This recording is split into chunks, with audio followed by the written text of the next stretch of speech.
Hello, everybody, and welcome to Atheist Sunday School, your one-stop shop for everything Atheist Sunday and school. And boy, do we have a show for you today. Today, we are covering Proverbs chapters 16 through 19.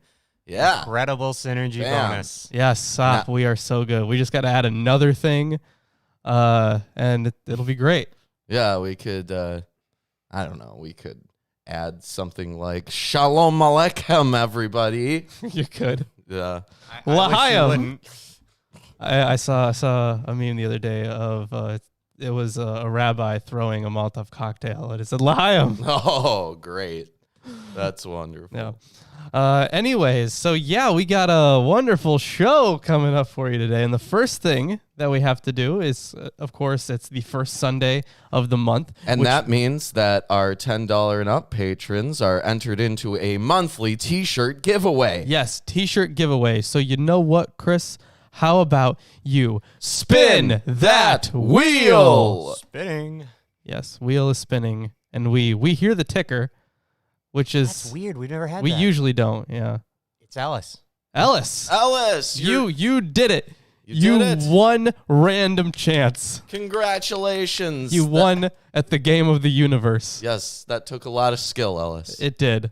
I mean, given that Landon keeps winning. Yeah, Landon wins Landon's really a lot. good at this game. He really is. Alice is right there. Yes, you win, Alice. Yeah, Alice, we'll reach out to you later and see what t-shirt you want. Yeah, definitely. All right, so today, as we already said, we're covering Proverbs 16 through 19. I have the King James version of the Bible. I have, under Erdman's commentary on the Bible, the English Standard Version. We also have the Hebrew Bible, a translation with commentary by Robert Alter. And we have the Holy Scriptures according to some Jews. And the New King James. New King James Version. Which is not useful. I mean, really, yeah. These commentaries are useful. Oh, yeah, the commentaries are useful. Yeah, that's about it. You know, all the KJVists, I'm not going to call them Christians because they're KJVists. Yeah. Right?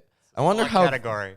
how they feel about the New King James. Is that like sacrilegious to them? You know, I don't know actually. Do you think there is a sect of Christians that are only, and I am going to call them Christians. Do you think there's a sect of Christians that are New King James onlyists? No. And the reason that I don't call them Christians is because there's a whole bunch of stuff in here that isn't in any other Bible, and like believing in the KJV kind of Puts you in your own category. Oh, yeah, Yeah. because you're accepting the KJV over the Bible. Yeah. Right. So they're definitely believing in a Christian faith, but it's the KJV Christian faith. Yeah. Right. The one that has unicorns and shit. Yeah, but of course those words have come to mean something else now. Those words have come to mean something else now, and the people who believe in it believe in the current definitions of those words. Right, but they also understand that those words meant something else before. Not always, man. Cherry picking. Some Come of on. them. Yeah, Some I of don't them know. understand that. A lot of them believe like it's the perfect word of God, and that if they meant rhinoceros, they would say rhinoceros. Maybe. I haven't come across that, but maybe. I've met a few. That's sad. So, that's just horrible then. But either way, before we hop into the readings on Wednesday, you will all be getting a new video. It will be the canonization of First Enoch, and it is all about the canonization of First Enoch in the Ethiopian canon. Wow, incredible. Yeah. Tell us more. On Wednesday. On Wednesday, you'll get 20-some minutes about it. Yeah, like, let's just take a break here and word for word. Your script, please. Yes. Let me just pull that up. But I imagine that the patrons all have access to the script right now. They do. If you are a $1 patron or more, you have access to the script right now. Yes. A tome of information. Read up. We don't release the videos on Patreon before they come out.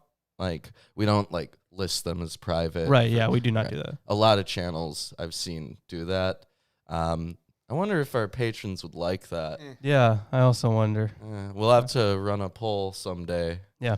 Either way, how about we hop into the readings? All right, let's do it to it. Chapter 16, the preparations of the heart in man, and the answer of the tongue is from the Lord. You know, there is one thing I wanted to note before hopping into this section. So we had the Proverbs of Solomon before, right? Yes. So these are further Proverbs of Solomon. A significant break separates the instructions of chapters 10 through 15 and 16 through 22, which is marked by a change in the form of presentation. Those presented hitherto have almost all been couched in antithetical form, contrasting one type of conduct with another which serves as its counterpart. Those which now follow in 16 through 22 are largely synthetic in form. The second line of the two-part instruction adds to or otherwise significantly modifies the statement made in the first line. There is, moreover, a significant change of content, with a number of new themes being introduced from 16:1 onward. They develop and enlarge on the basic themes already dealt with, but extend their range further by giving greater attention to social concerns, notably those relating to politics and social justice. So I'm assuming this will be very, it'll be on topic for the world right now. Hey, Yeah. Chapter 16 supports all human rights, We will find out. I guess. Overall, the theological inserts appear to have been more fully integrated into the wisdom context. Since we cannot identify the precise status of the authors or their situation in society, we are left to infer from the sentences themselves the general background. This is that of a property-owning middle class who had come to view their existence as bounded by a mysterious frontier established by an inscrutable divine will. All right. You know, speaking of social justice, I got a brilliant idea for a T-shirt. Do you? Amalekite Lives Matter. That is, yeah.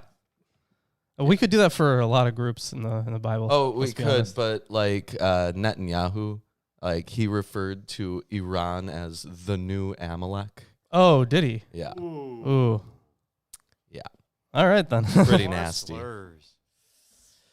Anyways, all the ways of a man are clean in his own eyes, but the Lord weigheth the spirits, returning to this like weight of justice, Yeah. right, for the spirits. Commit thy works unto the Lord, and thy thoughts shall be established.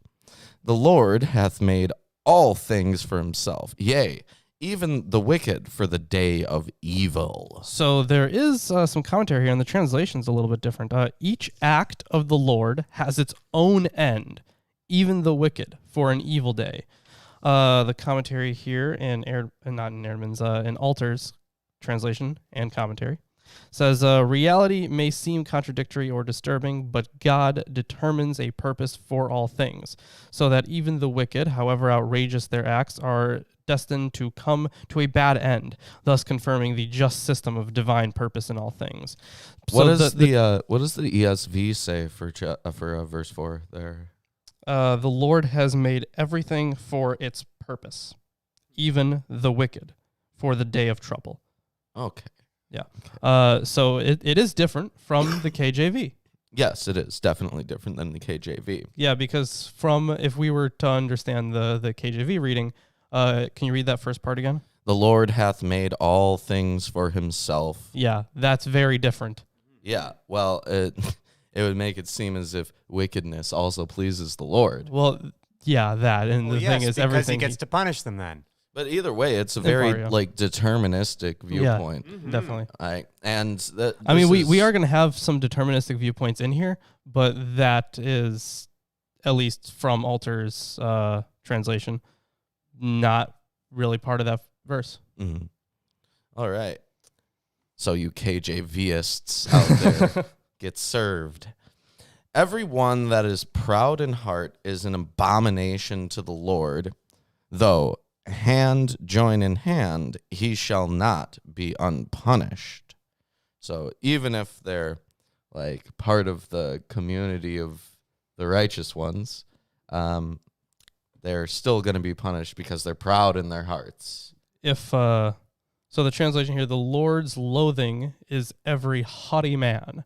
Be sure of it; he will not go scot-free. So, I think, even if you're proud of something, that isn't, I guess the apologetic here would be that if you are in fact serving the Lord, then you could not possibly be proud or haughty. Well, of course, because the everything that's happening is just the decision of the Lord, right? Well, So, I mean, there you is have that, nothing but also to do with it. It's all God's decision. there is that, but there's also that we covered this last week, or maybe we covered it on Friday. I don't know, but the whole thing about against being arrogant. Yeah. Yeah. Well, I mean, of course, later on in the Catholic tradition, they would name pride as one of the 7 deadly sins. Yeah. Though it seems very strange for this line to follow the previous one because, I mean, you're outright oh, God creates evil acts, but this evil act, don't do it. God creates and controls the occurrences of all these evil acts, but these evil acts that exist, you shouldn't do them. Well, if you do them, then that's God making you do them. So you're getting into the whole I forget what it's called. Free will argument? No. Feels like it. But there is, because he's creating these things in this manner, but he's also, I am going to use the whole mafia boss analogy for this. That's a nice soul you got there. It'd be a shame if something happened to it. Yeah. I think a better analogy. I mean, that's a pretty good one. Yeah, that's right? from Dillahunty. Yeah. I mean, not really surprising that's from Dillahunty, but it is, and I think it does fit in the context. Right, he's got that style in there. Man, I had something in my head. It'll come back to me. Sure. But, let's continue. Let's continue. By mercy and truth, iniquity is purged, and by the fear of the Lord, men depart from evil. Oh, yeah. Yeah, so that's what I was saying before. Yeah. Yeah. But I remembered what I was going to say. It's doublethink. It's like straight Orwellian doublethink. Orwell defined doublethink as holding 2 contradictory viewpoints at the same time, recognizing that they're contradictory and choosing to hold them anyway. Yeah, I don't get how people can do that. It ends up as ambivalence for me when that happens. Congratulations. You can't hold them both in the same regard. They nullify each other usually. That's just how I feel. Well, that's why it's doublethink. Right, it's weird. By mercy of the Lord, by mercy and truth, iniquity is purged, and by the fear of the Lord, men depart from evil.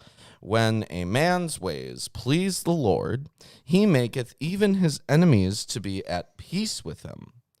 Better is a little with righteousness than great revenues without right. There was a line that we ran into. I forget if it was in Proverbs or Sirach because they're so similar. They are similar. But it was straight up the opposite of this, right? It was it's better to be a wealthy man who hath a slave than to be a righteous man who has nothing. You remember that, don't you? Yeah, I do. Was that the exact...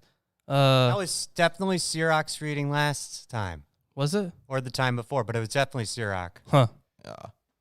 And I do agree that it's different, it's contradictory, but within the context, the line right before that said it was better to be poor than rich. But if you are rich, it's better to take care of people. Yeah. And they meant take care of people, but they said slaves. And, Wow. They meant... do a good job. Be a nice person to Don't them. brutalize your slaves, essentially. Don't have them in my position. So we know you're going to have slaves, but We know. don't brutalize them. It always seems strange to me here in America. The African American community has a very strong Christian basis. Yeah. But there's so much slavery in the Bible. Yeah, you'd think. I mean, of course, the most popular apologetic for for slavery in the Bible is that it wasn't as bad as, American slavery, which may be true, but it doesn't matter because you are still owning another human being. Yeah, you're still conscripting their forced labor. Mm-hmm. It's horrible. And you can hand them down as property. Yeah. A man's heart deviseth his way, but the Lord directeth his steps. Okay, but the Lord is also in control of the hearts of men. Yeah, it's a really weird line. So this proverb is closely analogous to the one in verse 1, except that it is action, step, rather than speech that is determined by God. We can come to the conclusion then that all human behavior, or I guess non-human behavior, because like your actions and your speech, besides your thoughts, that's pretty much all you have. Yeah. Maybe they'll get into the thoughts too. Maybe. A divine sentence is in the lips of the king. His mouth transgresseth not in judgment. That's a bold-faced lie. A just weight and balance are the Lord's. All the weights of the bag are his work. So for verse 10, can you read the first half of it again? A divine sentence is in the lips of the king. Yeah, so in Alter's translation, it says, there is magic on the lips of the king. In Proverbs, the faith in God's authority and justice is repeatedly accompanied by a confidence in the established political order. Here, the order of justice implemented by kings. This political stance is one of several in Proverbs with which Kohelet takes issue, and that's Ecclesiastes. Mm-hmm. And, of course, this bag that they refer to in verse 11 is like the weight that you would use to balance and counterweight on the traditional scale. Yeah, these instruments for conducting trade, elsewhere in Proverbs referred to literally, are here a metaphor for the fairness and precision in which God judges the world. And there is another note on that I actually have. But you know what? They're not a metaphor. They're simile. True. It's literally a simile. Yeah. Gotcha, Alter. The Lord God not only sees into human hearts, but alone is able to put the right words into the mouths of those who are faithful in their devotion. So it seems like it's a very... This is actually taking up the kind of theology that Exodus had taken up, right? Because, he hardened Pharaoh's heart and whatnot. So it seems like God can control the actions of people. He just mostly chooses not to until the right moment, I guess, which is really weird. I have this weird idea that mixes in with it, wherein you control how you think. And if you think what they're telling you to think in this book, you get the benefits. And he controls you for beneficial things for you. And if you don't, you get the drawbacks, and he controls you to have drawbacks. So, in theory, Pharaoh was a heathen already and vulnerable to having his heart hardened. But God wouldn't do that, supposedly, if you were religious. That's my guess. Yeah. That's maybe what they're trying to say. If you were religious, or specifically religious towards Yahweh, then presumably your actions would already be in line with what the Lord wants. So there's no reason. No issue. Yeah. But maybe he's just there to help out sometimes. I don't know. Yeah, but there's entire parts of the Bible that this brings into question, right? What's the point of Job? Like, legitimately, what is the point of Job in a deterministic universe? And not only a deterministic universe, but even a half deterministic universe. Yeah, or one where even if, God is just doing whatever he feels like, it's all him. It's all him, and there's no other individuals. Remember, this is not purely deterministic, is what it seems like. It seems like, God knows all this stuff. It could directly be argued as deterministic easily, but it's not really presented in that light. It's presented in the light of, you have free will, but then sometimes God can, in fact, change that will. But you don't have a choice about whether or not God changes that will, so you don't really have free will. Well, yeah. So you failed your will save. Yeah. It's compatibilist. Yeah.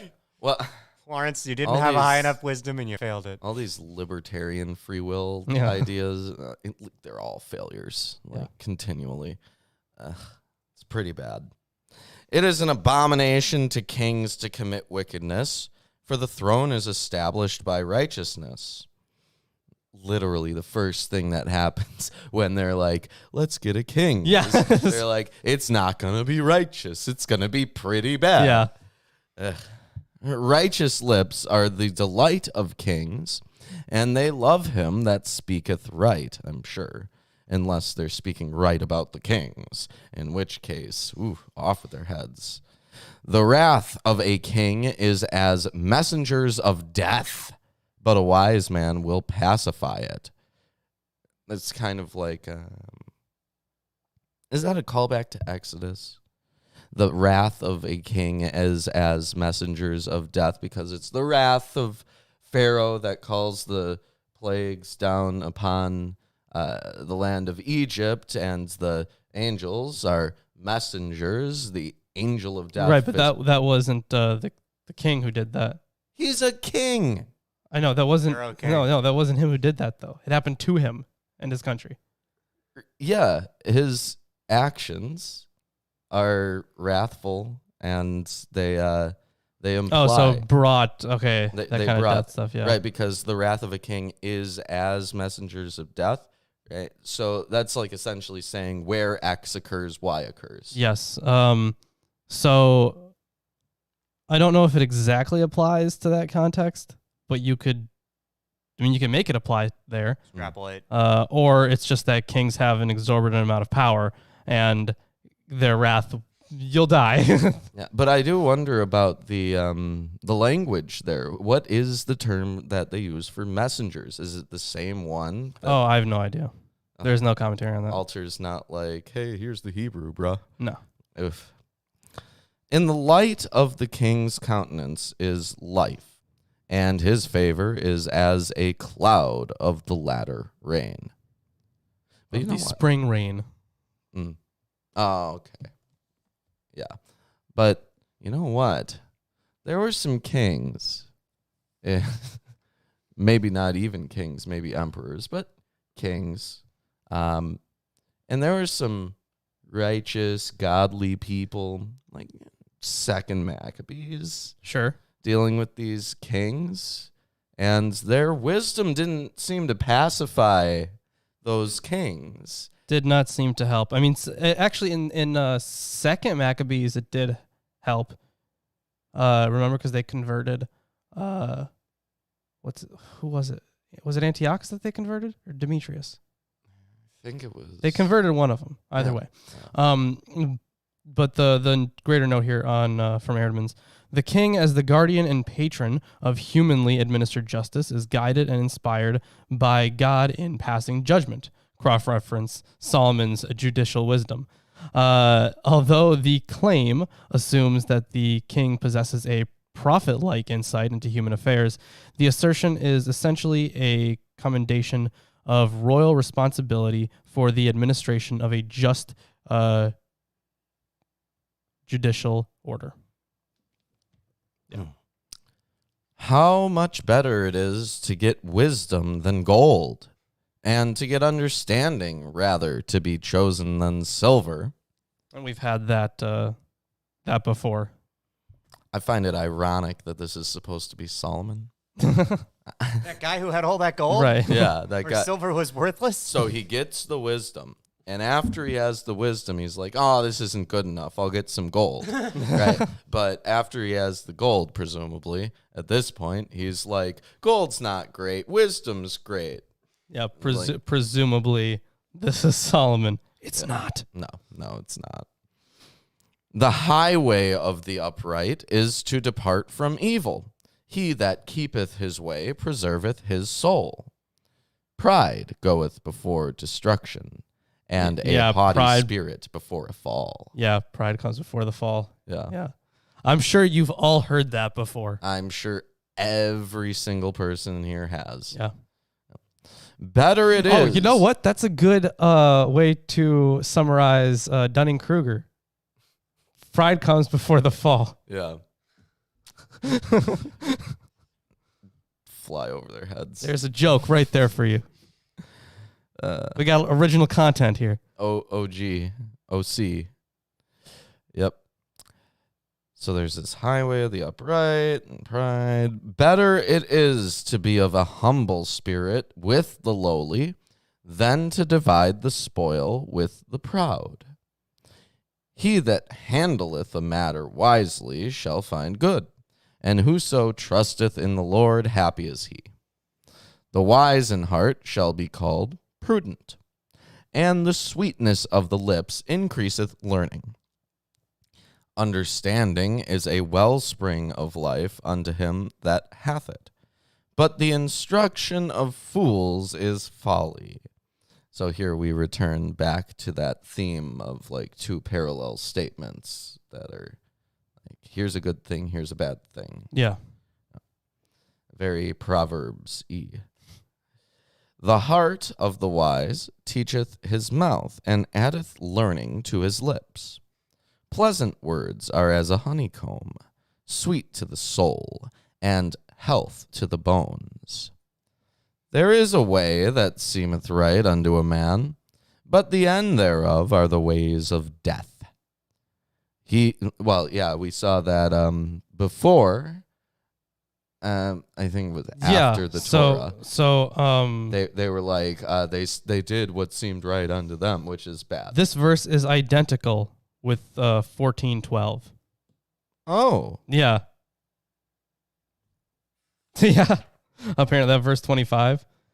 There may be a straight way before a man, but its end is the ways of death. Yep, that's the exact same verse. Yeah.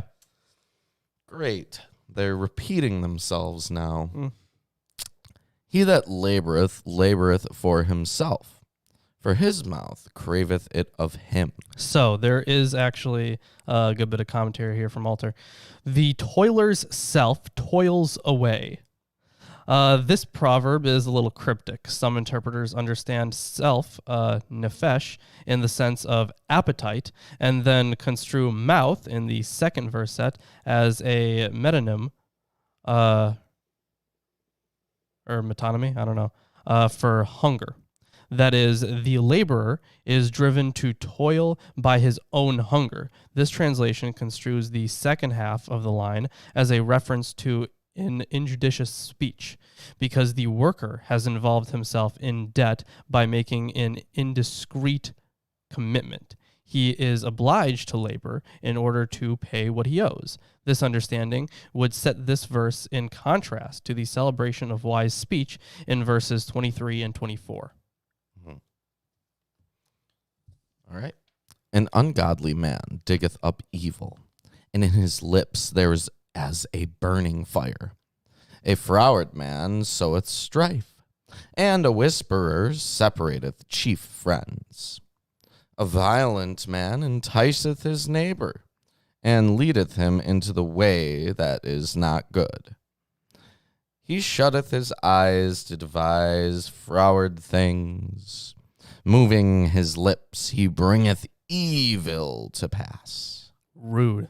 Yep. It's very rude.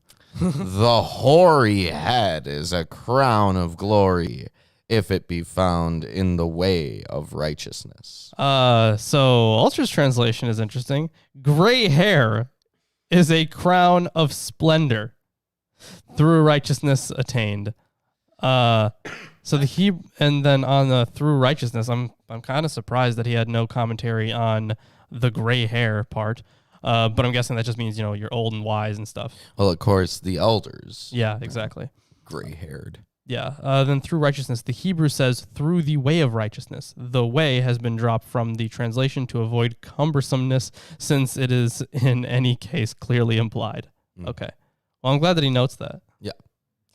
He that is slow to anger is better than the mighty, and he that ruleth his spirit than he that taketh a city. So here's the better translation. Better patience than a warrior, and who governs his spirit than a conqueror of towns. Also, they're saying that patience is a virtue. Yes. And that being impatient is akin to being an idiot. Yes. Okay. I agree. It's important to know when to be patient, though.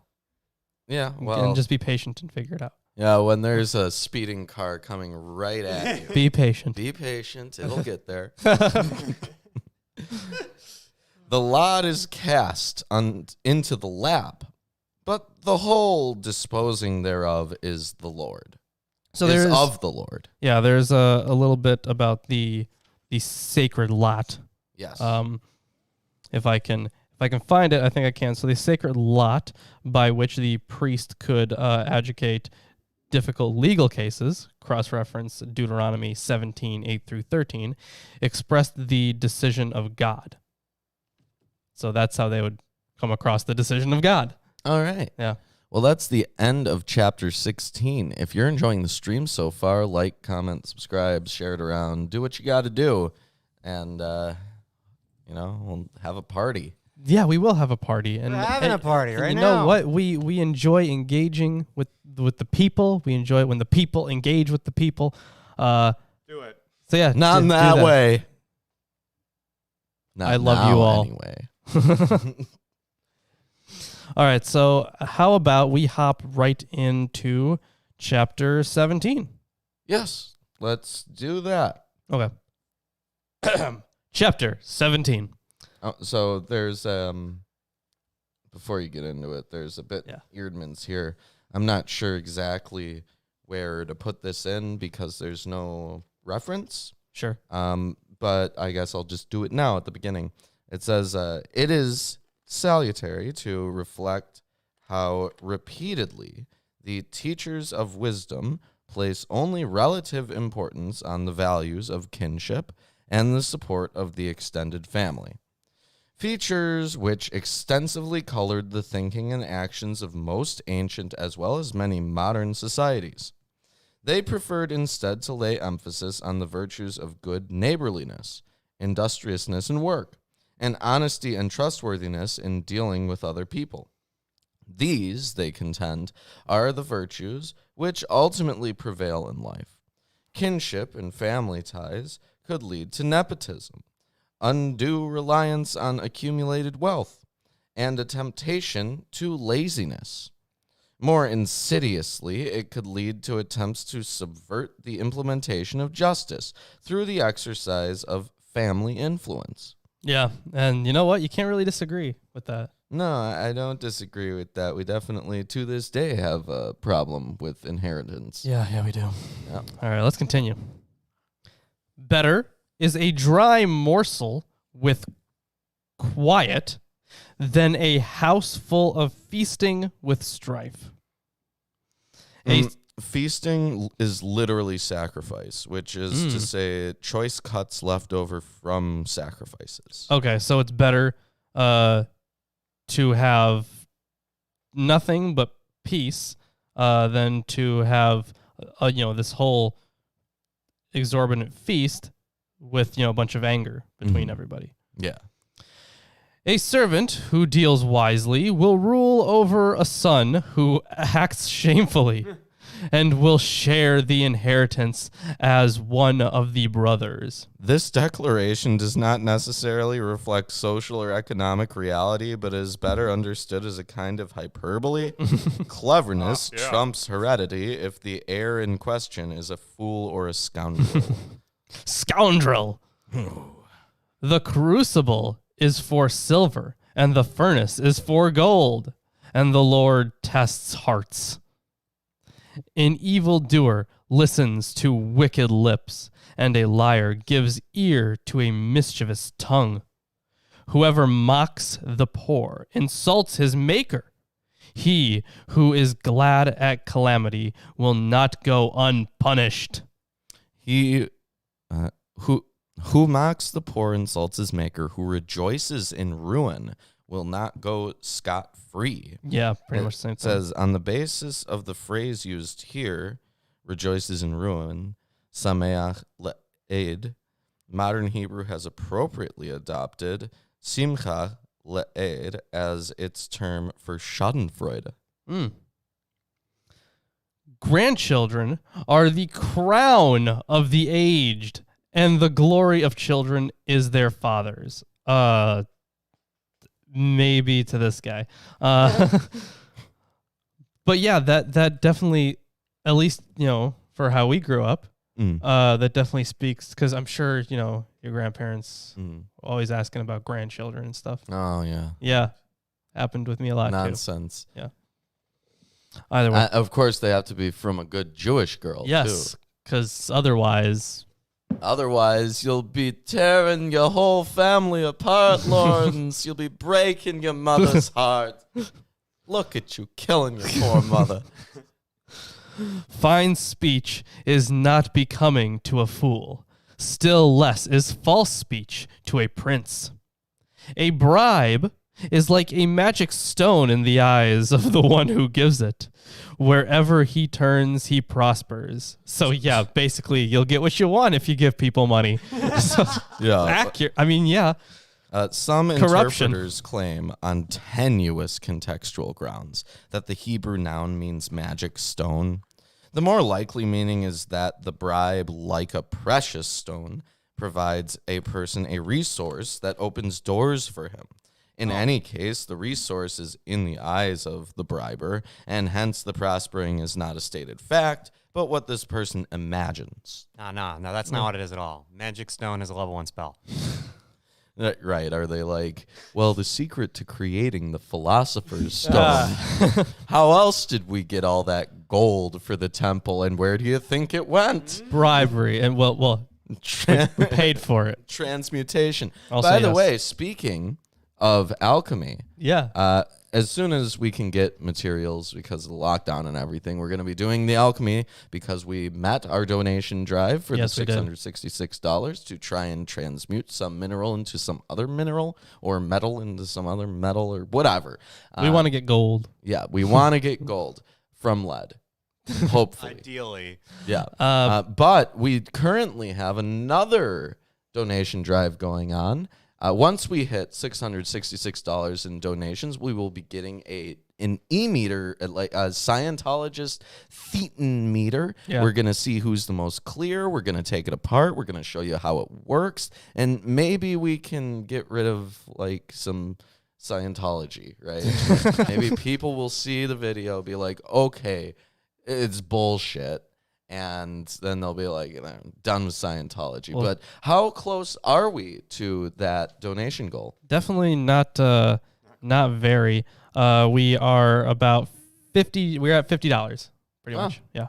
$50. Well, once we hit $666, we'll be doing that. We'll We be will be taking doing that. down the Scientologists. I'm sure they'll try to get our video taken down. Whatever. Yeah. What are they gonna do? Flag. Other than attempt. Let's Mass see. false flag. Yeah. Whatever. Whoever covers an offense seeks love, but he who repeats a matter separates close friends.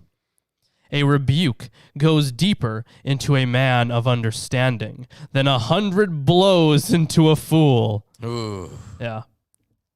An evil man seeks only rebellion, and a cruel messenger will be sent against him. A cruel agent. This whole verse reflects the cautiously pragmatic political conservatism of Proverbs. If you are imprudent enough to willfully rebel against the government, it will send its ruthless agents to eliminate you. You know what? You know what? We have some current events going on. I'll give them half right. Yeah. Be a good time to rebel Yeah. sometimes. Let a man meet a she-bear robbed of her cubs. Oh, yeah. shit. So basically he's asking to get killed rather than a fool in his folly. So it's better to die than to, be a fool and, I guess, fall away from the path of righteousness. Yeah. Yeah. Yeah. Like those kids Yeah, like those kids. who made fun. Was it Elisha? Elisha, yeah. Well, they got. It was good for them, apparently. Because they were foolish, No, and no, thus for- the it was bear attacked. Yeah. God made us. But he was already a fool, so it didn't count. Right. Or, sorry, not Elisha, but the kids were already fools, so it didn't count. Right, well, God made the judgment that, I mean, utilitarian sense that it would be better for the bears to maul those children to death. Yes. If anyone returns evil for good, evil will not depart from his house. The beginning of strife is like letting out water, so quit before the quarrel breaks out. He who justifies the wicked and he who condemns the righteous are both alike an abomination to the Lord. Why should a fool have money in his hand to buy wisdom when he has no sense to buy wisdom? I'm guessing that is, kind of harkening back to the whole bribery thing before. So, it says But now you're asking for something that you can't buy. in other contexts, the Hebrew noun means price. It has been plausibly inferred from this line that there was some general practice of paying teachers for wisdom instruction of the kind one finds in Proverbs, which we touched on that in our last broadcast on Sirach. Yeah, we did. And we mentioned the traveling scholars who were more prominent and made a lot of money from those rich folk to teach their kids. Yeah, there were definitely a lot of sophists in the ancient Greek world. And Plato complains about them at length. And apparently they were often enslaved too. Yeah. Yeah. Yep. You could be an incredibly well-educated person, have your lands conquered, and now you're teaching some kid. Yep. Yeah. But they got to teach you so well as Some But some these good for are- nothing kid. Yeah. These are different slaves. It's not like Yeah, yeah. American slavery. Anyways, a friend loves at all times, and a brother is born for adversity. One who lacks sense gives a good pledge and puts up security in the presence of his neighbor. So, being a good neighbor. Like State Farm. Both phrases refer to offering financial surety for someone, an act considered imprudent in Proverbs. Whoever loves transgression loves strife. He who makes his door high seeks destruction. More literally, a break, which is to say disaster. Okay, gotcha. A man of crooked heart does not discover good, and one with a dishonest tongue falls into calamity. He who sires a fool gets himself sorrow, and the father of a fool has no joy. A joyful heart is good medicine, but a crushed spirit dries up the bones. Okay, so that's like pretty much the opposite of what we saw before when it said wisdom was good for your bones. Mm-hmm. Yeah.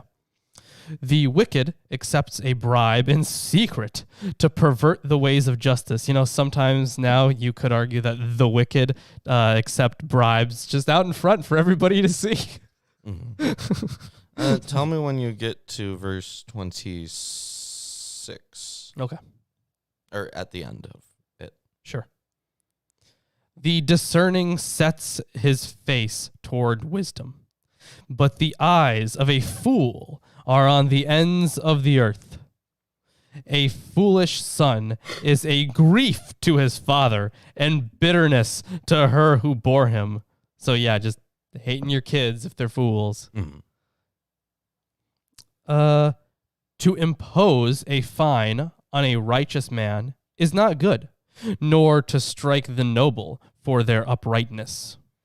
All right. So there's A good bit here. in Erdman's to pervert the course of justice for whatever reason struck at the very heart of social order, 17, 15, and 26. To attempt to do so by bribery was thought reprehensible, verse 23. The related comment in verse 8 is sometimes taken to be neutral in its evaluation of giving gifts to gain favors. This would, however, be at variance with the goals of the whole legal tradition which developed in the ancient Near East. Friendship, neighborliness, and forgiving spirit were regarded as the bedrock on which society rested, which we see in verses 6, 9, and 17. Whoever restrains his words has knowledge, and he who has a cool spirit is a man of understanding. A cool spirit. Literally cool of spirit. Alter translates it as cool-headed. He says, this idiom is not otherwise attested, and hence the meaning is not entirely certain. The marginal gloss in the Masoretic text corrects kar, cool, to yekar, precious or rare, which does not help matters. Attempts to make this phrase mean reticent, rest on shaky premises. Yeah, so I guess it is really weird with a cool spirit. Cool. Maybe it just means, Cool chill and relaxed. Luke. Well, because in the context, whoever restrains his words has knowledge. I think it would make sense that this is kind of similar to how we use cool now. Not like cool as in cool, but like cool as in like cool. Relax. You know what I'm saying? Relax, chill. Yeah, chill. Chill. Yeah. Zen. Perhaps. That's a when little has the Bible ever sacrilegious. promoted Zen? Usually no. it's It fervor. hasn't, no. I'm not seeing any of that. Like, remember to keep a beginner's mind. Your cup is too full. And none of that shit in the Bible. Normally not. Actually, it's quite the opposite. Yeah. Even a fool who keeps silent is considered wise. When he closes his lips, he is deemed intelligent. Yeah, I could see that, where it's just better for some people to just not talk because they're idiots. Either way, that is the end of chapter 17. Yeah, if you're enjoying the stream so far, give us a like, share it around. I see 14 people there. I should see 14 likes or dislikes. Whatever. It doesn't matter. I mean, whatever you do, it helps. Do you hear something? I hear something. It's quite strange. I've never heard anything quite like it before. No. Behold, I am your Lord and Savior, Jesus Christ, and I want to let all you heathens and sinners know that I support this wonderful episode of Atheist Sunday School. Lawrence and Reuben try their very best to bring you the true glory of the Bible, and they need your help. They have provided links to their Patreon page and other social media just for you. Once again, my name is Jesus Christ, and this is Milwaukee Atheists. The Lord is with them. God bless. Wow. That is absolutely incredible. Jesus, you have once again taken Reuben away. Look at this. There is nobody here. That is insane. Reuben has once again ascended. Hopefully he comes back with some wisdom, perhaps some knowledge. He probably won't tell us because you got to keep your mouth shut or something. I don't know. But either way, he is gone. And I am just going to go ahead and start chapter 18, I suppose. Oh, wait. He's back. He's back. He's here. It's Reuben. I have returned. I have gained great wisdom. Have you? I will deliver unto you this incredible wisdom. I don't know if they can hear you, but okay, this wisdom will be given to you, this great wisdom. And this wisdom that I'm telling you is that wisdom is so good. Wisdom is so great. Foolishness is worse than wisdom. Wisdom is way better than being an idiot. Thank you. Now you know. incredible. Yep. You wouldn't have been able to figure that out on your own, I'm sure. No, I don't think so. Yep. And that really is like a third of the text in Proverbs. It's all different ways of saying the same thing. Yeah. Yeah. It gives like examples of why I do it is enjoy worse. them, to be fair. Yeah. Like, as mentioned by His Slam over here, these allegories are hilarious most of the time. Yeah, definitely. Yeah. All right, chapter 18. Through desire, a man, having separated himself, seeketh and intermiddleth with all wisdom. So that was weird. Okay, so this is very different. We're in chapter 18, right? Just to be sure. Yes. Okay. Verse 1 says, through desire, a man having separated himself seeketh and intermeddleth with all wisdom. Okay, yeah, this is really different in altars. A loner seeks a pretext where one needs prudence. He is exposed. So that's very different, but there is a good amount of commentary that Alter has on his translation. Wonderful. So for the first part, a loner seeks pretext. The received text reads desire, ta'awa. The translation follows the Septuagint, which reflects to enna, pretext. And then for the second part of the verse, where one needs prudence, he is exposed. The Hebrew says merely wherever prudence, he bursts out or is exposed. One needs has been added in translation as an interpretive guess. The sense of the whole verse might be a person cut off from other people constantly looks for a quarrel, and by doing so, shamefully exposes his own weakness in the very situations that call for prudence. Yeah. And you know what? I kind of think loners want to be left alone. Well, that too, but like so if you see how this, the whole like lockdown quarantining stuff has went down, a lot of people are just antsy to get back out and do something and interact, have real human interaction, right? Because we do need that. Well, that's part of why these protests have been so big. Yeah, there's that, and like even before the protests, even before like the protests about the lockdown, even before those, people were just acting up. Like at least in my home, people are getting a little insane. Well, because it's not starting to do out of character things. Yeah, it's not like a willing choice that they make. Yeah. So it's more akin to like being forcibly placed into solitary confinement. Yeah, except it's not. It's not solitary confinement, but it's more akin to that than just saying, "Oh, I'm going to stay at home today." And Forever. We know about solitary confinement that 10 minutes in solitary confinement can cause permanent psychological damage. Which I gotta think is weird. The amount of times that my classmates made fun of me and blamed me for shit, and then I got put in trouble. I was isolated from everyone hundreds of times. But that's not solitary confinement. Yeah, that's not solitary confinement. It is being forced to stand in a corner and look at nothing for more than 10 minutes. I know it isn't solitary confinement, but you have to understand that the ostracization of that as well must have some impacts. But it's a different As you can see, Exhibit A is Chris. I think that the Jewish Publication Society of America's version of this line is much better. Okay. It says, "He that separateth himself seeketh his own desire, and snarleth against all sound wisdom."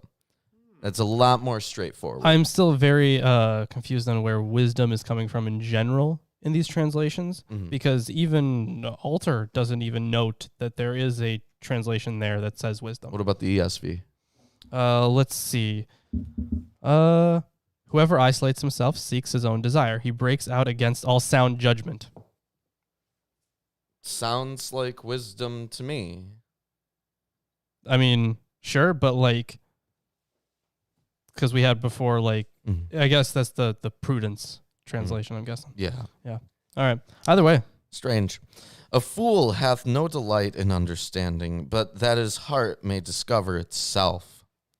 When the wicked cometh," well, you know what? Socrates said, know thyself.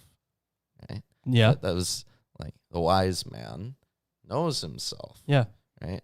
So if the point of view is that knowing yourself, discovering yourself is unwise, then that is a major turn away from at least the Greek philosophy and what seems to be like the prevalent ideology today.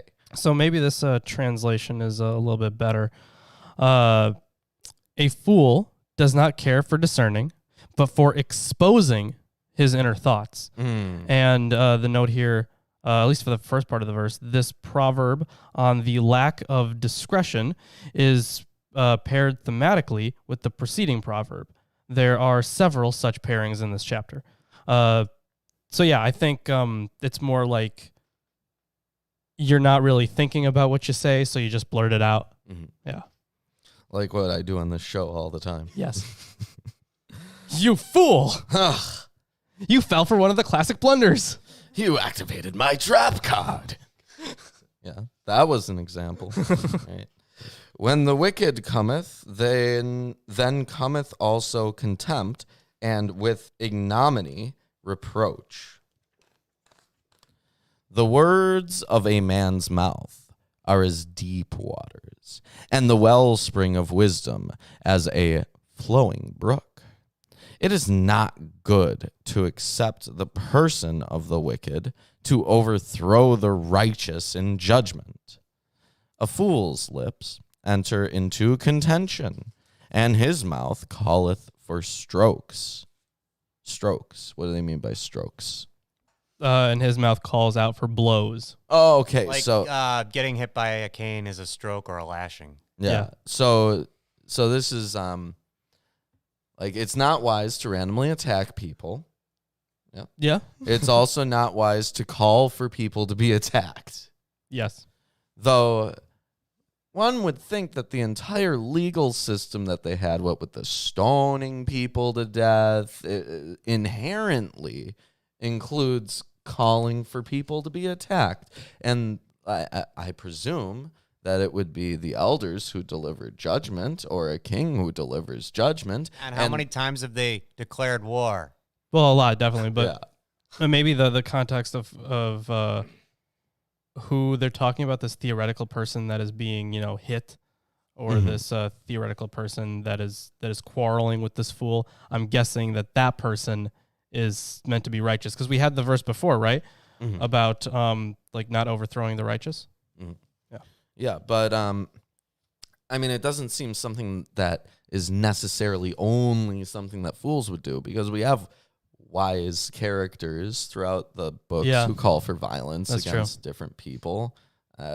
So they're not mutually exclusive categories, at least in the Torah. Yeah. All right. A fool's mouth is his destruction, and his lips are the snare of his soul. The words of a talebearer are as wounds, and they go down into the innermost parts of the belly. Presumably the gut is like where they think that the deep parts of the mind go. Something like that. Something like that. Organs had different purposes in their interpretations, right? Yeah. Well, what we know now... and we definitely covered that metaphor before, like deep in their belly. Yeah. Yeah. They say you got a gut feeling about something. Maybe that even Something derives like that. somewhere from this. Well, I mean, we do know that gut biomes do have an impact on people's cognition to a certain degree. We're not sure exactly what degree that is yet, but we'll figure it out eventually. Anyways, he also that is slothful in his work is brother to him that is a great waster. The name of the Lord is a strong tower. The righteous runneth into it and is safe. I wonder what, is this a Yahweh? The name of Yahweh? It just says that the name of the Lord. I don't know what the Hebrew is there. The rich man's wealth is his strong city, and a high wall in his own conceit. Before destruction of the heart of man is haughty, and before honor is humility. He that answereth a matter before he heareth it, it is folly and shame unto him. Yeah, Chris. Yeah, Chris. Wait, what? What'd I do? The spirit of a man will sustain his infirmity, but a wounded spirit who can bear? So a man's spirit sustains him in his illness, and the ear of the wise, but a lame spirit who can bear? I skipped to the next verse. My bad. Yeah. So a man's spirit sustains him in his illness. This is one of several declarations in Proverbs about the therapeutic effect of mood or mind, a notion that still seems medically relevant after 2.5 millennia. Yeah. And there's also a note here, probing into the inner world of thought and feeling motivates the contention of 18:14, the verse we just read, that there is an inner principle of selfhood which can be broken. What precisely is meant by a broken spirit is not entirely clear, but the statement points to the fact that the will as the center of personality could undergo total collapse, which is fair. But also, we were talking about will beforehand and how it's not exactly libertarian free will. No, not at all. No, it could be God's will. If anything, I would say it's more fatalist. Okay. The heart of the prudent getteth knowledge, and the ear of the wise seeketh knowledge. A man's gift maketh room for him, and bringeth him before great men. He that is first in his own cause seemeth just, but his neighbor cometh and searcheth him. The lot causeth contentions to cease, and parteth between the mighty. So again, this legal code, the lot, right? A brother offended is harder to be won than a strong city, and their contentions are like the bars of a castle. A man's belly shall be sated with the fruit of his mouth, and with the increase of his lips shall he be filled. You know, there's a lot of smart people, wise people who can't afford to feed themselves. That's true. I mean, in fact, the system doesn't care about that anymore. Oh, yeah. I don't think they ever really did. No. I think at some points, maybe not in our culture, Yeah, but in not in our other culture. cultures in history, it had been more important to be Yeah. wise than rich. Yeah. Yeah. But even in our culture now, like, you don't even have to be wise. You can masquerade as a wise person if you pay enough money to get enough degrees, right? Yeah. It happens a lot. You may become wise along the way, but maybe not, right? Yeah.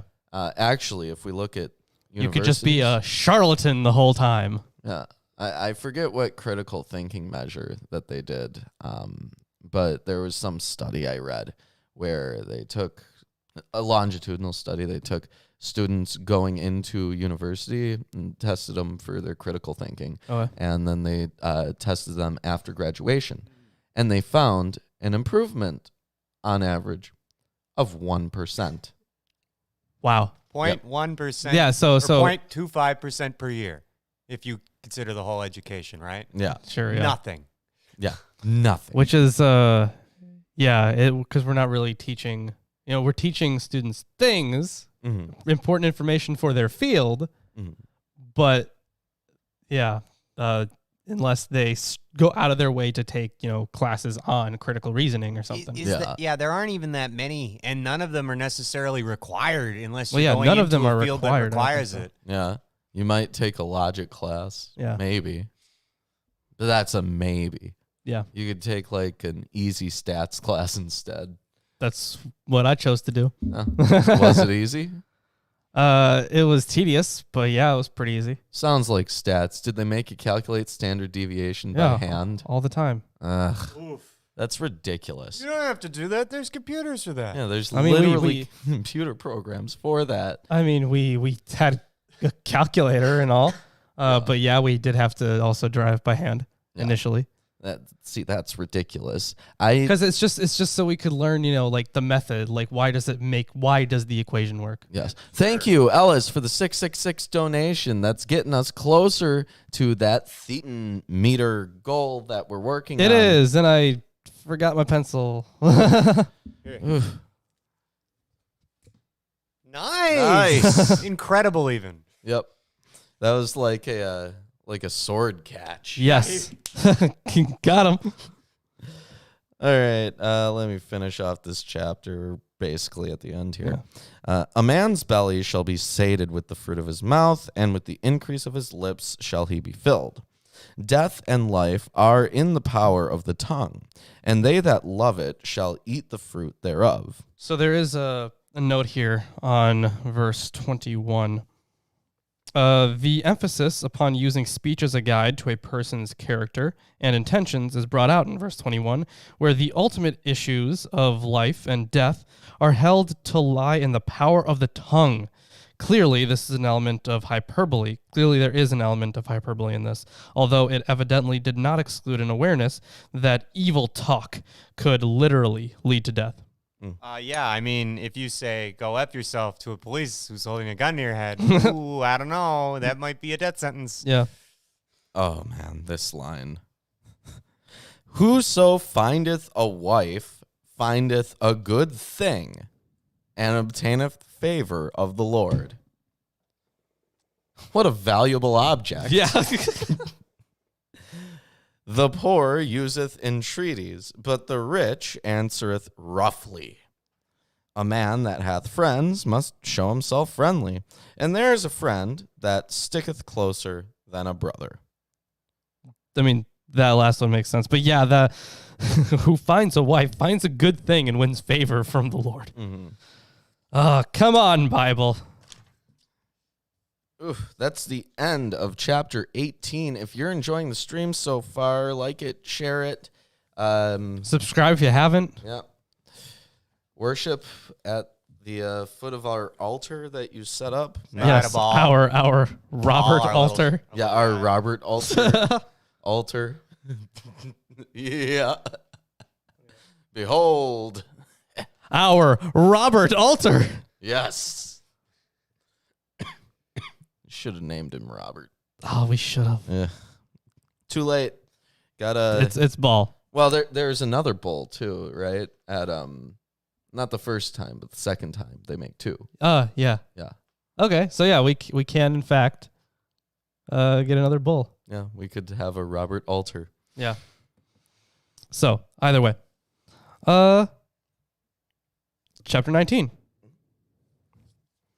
Better is a poor person who walks in his integrity than one who is crooked in speech and is a fool. Desire without knowledge is not good, and whoever makes haste with his feet misses his way. So there is a textual note here for verse 2 there for desire. Hebrew, to lift the face of. That's what that says in Hebrew, I guess. Altar says, it is surely not good to lack knowledge, and who hurries with his feet offends. When a man's folly brings his way to ruin, his heart rages against the Lord. Job. And that wasn't even his folly. Right. Wealth brings many new friends, but a poor man is deserted by his friend. A false witness will not go unpunished, and he who breathes out lies will not escape. So, verse 4. Of course, reference there to the commandments, yeah. Right. But verse 4 says the whole line, the one right before the one that you just read, for the reference of the audience. The whole line is one of the instances in which Proverbs offers not moral instruction, but a disenchanted observation, like Kohelet, about the way things are. People flock around the rich and avoid the poor. Mm-hmm. Verse 6 makes essentially the same point. Many seek the favor of a generous man, and everyone is a friend to a man who gives gifts. All a poor man's brothers hate him. How much more do his friends go far from him? So, Alter adds in at the end of that, they are not pursuers of sayings. They're not wise. Mm-hmm. I'm guessing, It says, this translation reflects the opaque wording of the Hebrew. The verse set is textually suspect and may not belong at all because there are no triadic lines elsewhere in the whole section of Proverbs. Oh, yeah, then I should finish the verse then. Yeah. He pursues them with words, but does not have them. Mm-hmm. Furthermore, there's a bit in Eerdmans here. It says, verse 7 makes a comment on social consequences of poverty. As a matter of formal grouping, it may be well that there is a broad intention to deal with a number of issues concerning social relationships in extended comments in the instruction of 1824. This compares family relationships with those based on neighborliness and friendship. In a community where kin relationships provided the most fundamental cement of social order, the way in which wealth could disrupt such ordering deserves close observation and comment.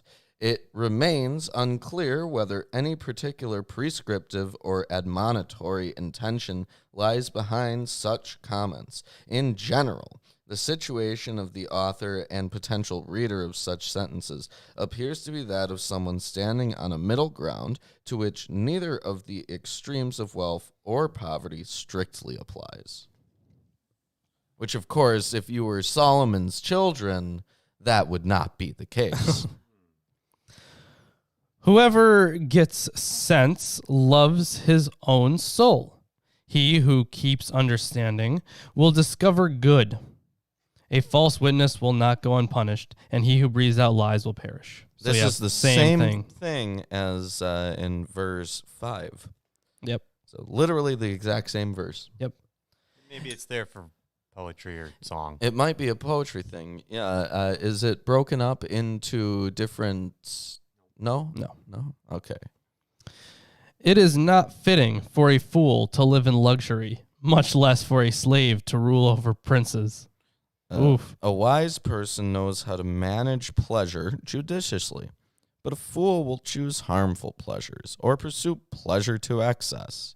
The predisposition for the aristocracy of wisdom goes hand in glove with the affirmation of social hierarchy in the second verse. There's also a note on this in Eerdmans. It says, the statement of verse 10 concerning the inappropriateness of the situation in which a fool lives in luxury tends to undermine the general conviction of the authors of Proverbs. In the end, people get what they deserve. Very nice. It is, however, a significant feature of Proverbs, even with its strong attention to the inescapability of the moral ordering of life. It maintains a frank and open recognition that such an order functions only as an approximation, and that ultimately all retribution lies in the power of God. Good sense makes one slow to anger, and it is his glory to overlook an offense. A king's wrath is like the growling of a lion, but his favor is like dew on the grass. There's quite a bit. Well, not a huge amount, but let me talk about this. This lion thing. The contrast between the king's wrath and his favorable disposition is effectively highlighted by the move from the simile of the carnivore roaring before it tears apart its prey to the gentle descent of dew on grass. Eerdmans says the appeal to the manner and conduct of a king in 1912 should be taken to mark a traditional and stereotypical portrayal of this supreme office of the state. The king stood as an ideal figure, distant and largely unknown, but eulogized in a strongly favorable manner. If verse 12 is taken as a carefully placed comment on the general human need for curbing a hasty temper, verse 11, see also verse 19, it must be taken to imply that only kings could afford to display their deepest feelings. Lesser persons needed to display strong self-control and circumspection. That makes sense. Either way. A foolish son is ruin to his father, and a wife's quarreling is a continual dripping of rain. That's weird. A nagging wife. Gotcha. Well, I get that, but a continual dripping of rain, like it just won't stop, like a maddening drip. The literal sense of the Hebrew tored is driving away. Okay. Instead of maddening. Okay, gotcha. House and wealth are inherited from fathers, but a prudent wife is from the Lord. Though the phrase could also be construed as a clever woman, the proverb suggests that a man may depend on his parents for the inheritance of wealth and house, but God alone can grant him the gift, or good luck, of a clever wife. Slothfulness casts into a deep sleep, and an idle person will suffer hunger. Yeah, if you don't eat, you don't eat. Yep. Whoever keeps the commandment keeps his life. He who despises his ways will die. Whoever is generous to the poor lends to the Lord, and he will repay him for his deeds. That's very With interest? Yeah, that's very Levitical of you. Yeah. Discipline your son, for there is hope. Do not set your heart on putting him to death. You know what? Yes. Yeah, don't invest in don't kill killing them. your kid. That is not in Alter's version. Okay. Reprove your son while there is hope, and to his moaning pay no heed. That's very That is different. very different. It is, and there's no note on it. Wow. All right, then. A man of great wrath will pay the penalty, for if you deliver him, you will only have to do it again. So this man of great wrath, a very hot-headed man. The translation here follows the Masoretic marginal correction, gedol, instead of the unintelligible gerol of the consonantal text. This is another instance right after that where it says, try to save him, you'll make things worse. It says, this is another instance in which Hebrew word of the received text is comprehensible, but they make little sense together, so the translation is conjectural. A very literal rendering would be, but if you save and you still would add. Yeah, that's horrible. I'm glad you didn't. See, this is why you can't have a literal translation. It's just horrible. By the way, listen to advice and accept instruction, that you may gain wisdom in the future. Many are the plans in the mind of a man, but it is the purpose of the Lord that will stand. So, Okay. many are the plans in the heart of a man. This proverb is manifestly a Hebrew equivalent of man proposes and God disposes. But there's also a little bit here. No, I've never heard that before. It sounds like a T-shirt. Plans are what you make. You know what? Yeah, you're right. Right. So also Amalekite lives matter. The general level of strictness with resort to physical punishment as a necessary sanction points to a deep level of social anxiety regarding the protection and upholding of a household as an independent family unit. What was that quote again? Sorry. The one that I never heard before. What?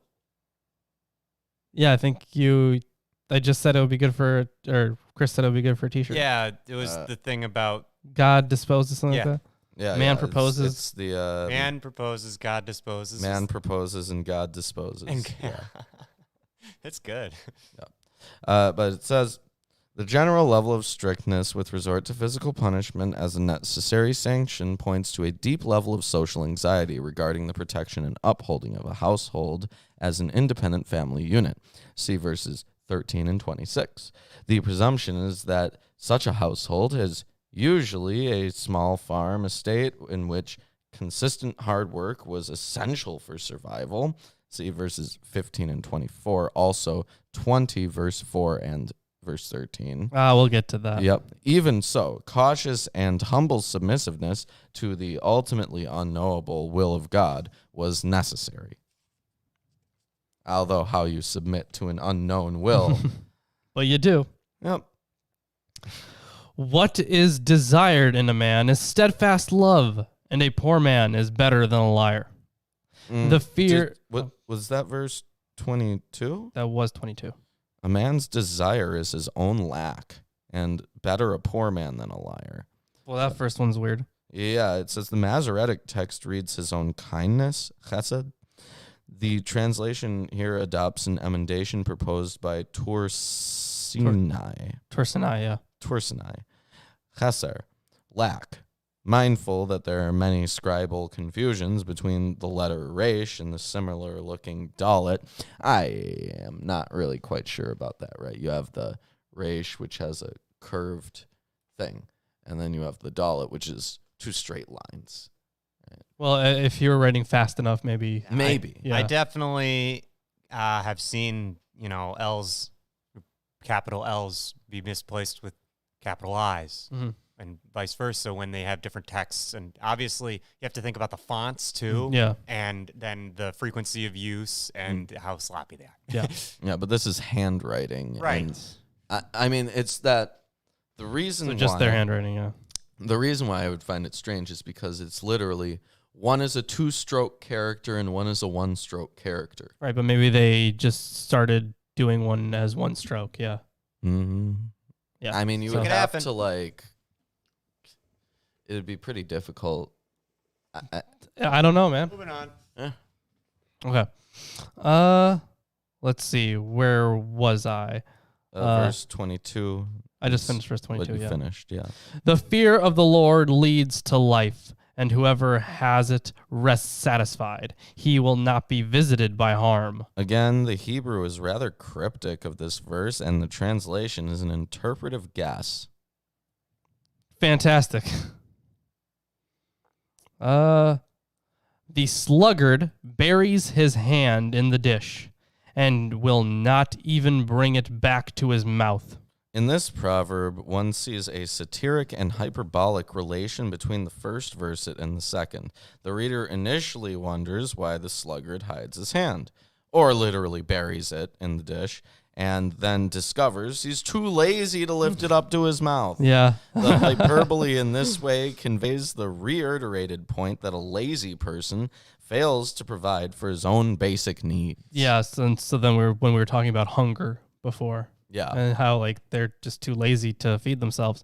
Have you ever, well, It'd be hard to meet somebody like that, actually. No, I eat. Chris has been too lazy to feed himself in the past. Remember when he dropped down to like 130? No. No. did just drink coffee for like 7 days. Okay. Yeah. Yeah. I had an upset stomach. I don't know what you want. You'd have a less upset stomach if you weren't chugging a diuretic. All right, let's continue. Yep. Strike a scoffer, and the simple will learn prudence. Reprove a man of understanding, and he will gain knowledge. This Okay, proverb- so it's very much like teach a man to fish. You can Well- fish for a lifetime. Yeah, the proverb is a variation on the idea expressed in 1710. A whipping may beat sense into a fool, but a word of rebuke suffices for the wise. Mm-hmm. He who does violence to his father and chases away his mother is a son who brings shame and reproach. Cease to hear instruction, my son, and you will stray from the words of knowledge. Oh, a son ceases to heed reproof, murmuring evil sayings. Okay, so that is different because in this one it sounds like it's a command. Yeah, so let's see. There is commentary. It says the translation adopts the Septuagint here, reading Chadel ben instead of the Masoretic Chadal beni, cease, my son. And murmuring evil sayings. The received text reads Lishgot me'imre da'at, to dote from sayings of knowledge. The translation follows the Septuagint, which seems to have read in the Hebrew Lahagot ma'amrim ra'im, which is the murmuring evil sayings. So yeah, and you will stray from the words of knowledge. A worthless witness mocks at justice, and the mouth of the wicked devours iniquity. Oh, you know what that reminds me of? What's that? You ever see Judge Dredd? No. Okay. A good movie. There's this incredible scene where like Sylvester Stallone goes in. He's Judge Dredd, and he's like, "You're breaking the law," and then the dude who's like the villain is like, "Law." That's all he says. Okay. Like, that reminds me of that. He's scoffing at justice. Gotcha. right? Okay. That's what popped into my head. Very good. condemnation is ready for scoffers, and beating for the backs of fools. So nice way to end. Yeah. That. So Alter says retribution is ready for scoffers and blows for the backs of fools. But he says about retribution, that's the Masoretic text. Many scholars prefer to amend shefatim to shevatim, rods, which is to say blows. So blows are ready for scoffers. That would make sense. Either way, yep, that's the end. That's it. That's the end of our broadcast for this fine day. This fine Sunday. Sunday. So if you enjoyed the stream today, then be sure to join us on Friday. Yeah, because we stream then as well. Yeah. And, like, subscribe if you haven't, share the stream, all that stuff. And if you enjoy Proverbs, I'm sure you'll enjoy Sirach. Yeah, seriously. And also, don't forget, on Wednesday, you guys are getting a new video. New video's coming out on Wednesday. Yeah. Yeah, about the canonization of First Enoch in the Ethiopian canon. Wonderful. And you know what?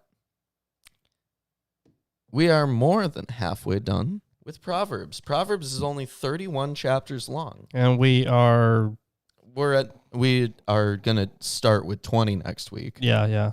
So there's only like 11. Yeah. Huh, wow. That'll only take us like a couple weeks. Yeah. Maybe 3 tops. Maybe.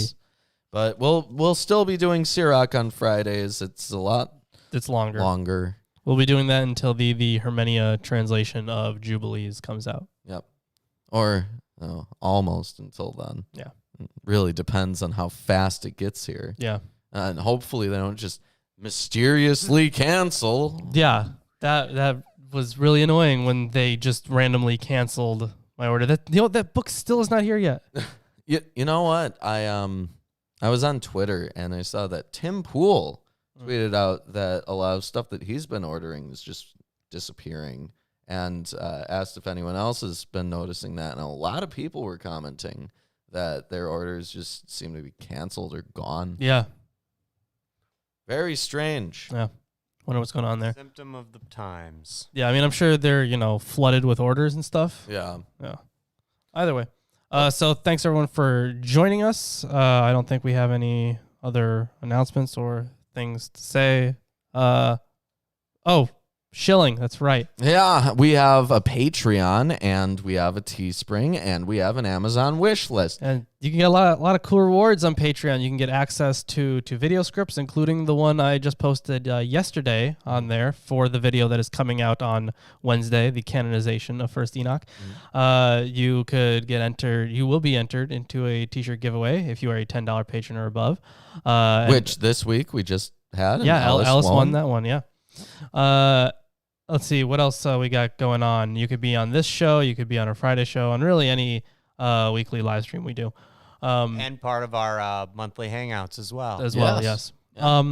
Let's see. You can also, for $10,000 a month, one of us will fly out and give you a high five or a handshake. It's really... Well, not right now because or. Social distancing. Yeah, social distancing. We could maybe do, like an elbow thing. Yeah. Actually, we stand 6 feet apart after if somebody travels on a plane for hours and hours, and then we acknowledge that we would shake your hand in person. Yeah. Wow, we acknowledge that. Yep. Or we could go to Chuck E. Cheese. We could play all the games that we need to play, buy some sticky hands, and then we can stand 6 feet apart and high five with the sticky hands. Great idea. Yep. I think you can just order those.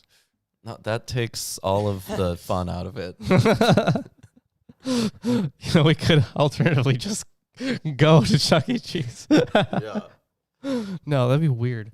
It is. Yeah. It might be weird. Yeah. But I mean, so is giving someone $10,000 to give you a high five. You know what? Accurate. Very weird. Either way, Teespring, you can, if you don't feel like supporting us every month, you can go on Teespring and get yourself a wacky and fun shirt. Yeah, but if you really want to help out this show and our future shows, you can check out our Amazon wish list. Yes. It has a ton of books. All links are in the description. Yes, a ton of books that we can add to the table for your viewing pleasure. We read this so that you don't have to. Pretty much, yeah. Yeah. You know, we were saying that for a while at the beginning of, or at some point in Atheist Sunday Maybe the School. end of the show. even. Probably the end, Maybe. yeah. Well, we should definitely start it up again. Oh, we could add that on to the opening spiel. We could. That's another thing that we can say in tandem. Yeah. Yeah. Like Proverbs chapters 16 through 19. We read it so you don't have to. And boy, do we have a show for you today again. Yep. I detect dissonance in your future. It'll happen. Well, hopefully you don't start when we do this Saturday show. Mhm. You don't call it Atheist Sunday School. I might. Yeah, me too, probably. Speaking of that, we're thinking about starting that perhaps next month. That's a possibility, led by Ruben. Yeah, well, I gotta because Lawrence wants me to do an independent video about the history of the Quran. I think it would be like a good Start. Yeah. I Yeah, think it doesn't have to be like the most in-depth thing in the world. Obviously, he Yeah. can help you edit it. yeah, Well, yeah, I just would edit it. yeah. I ain't the video editor. Yeah. Lawrence is the video I editor. am. That is what I am. Yeah. I am what I am, a video editor. So That's my name, Yahweh Video Editor Elohim. That's a long middle name. you could get it legally changed to that. I could do Yep. That would be funny as fuck That if would you be. legally changed your name to Yahweh Video Editor Elohim. Might it infuriate like a whole bunch of people? Yeah. Whatever. So yeah, also free to follow us on Facebook and Twitter. Links are in the description.